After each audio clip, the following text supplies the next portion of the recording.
Fatkeqësisht po, i mungon.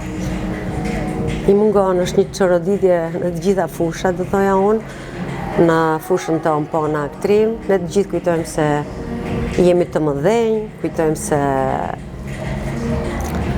ne fluturojmë, nuk fluturohet. Unë personalisht nuk fluturoj dhe kjo më mban me këmbë në tokë, sepse unë gjithmonë them jam s'jam, pse më duan. Bëj s'bëj, kalojmë te filmi i fundit tani, që në këto kushte është fat, të kesh rastin të marrësh pjesë në një film. Kur ndërkohë janë luajtur me dhjetra me qindra filma dhe pa vënë në diskutim disa filma që janë shumë të mirë, pjesa më e madhe është për të hedhur në kosh. Dhe fakti është që paktën mua personalisht kudo më thonë që ojva nuk i shohim dot, ose fillojnë nuk se çalonte tematika, çalonte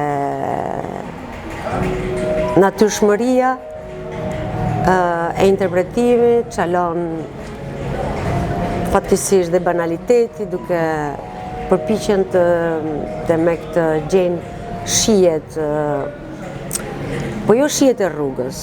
Ne duhet jemi në mënyrë shumë inteligjente të japim një mesazh. Unë gjithandej dëgjoj që thonë që nuk i shohim dot, nuk i shohim dot me familje, më fal tani, për kë i bëni film aty? Bëhet për një familje, bëhet për shoqërinë shqiptare. Ti je i detyruar, jep një mesazh, ke fatin që je mbas ekranit dhe thua duhet të shprehesh vetveten, por jo vetëm të llomotisësh. Ti duhet japësh një mesazh për shoqërinë, për të ardhmen, për rinin, për çdo.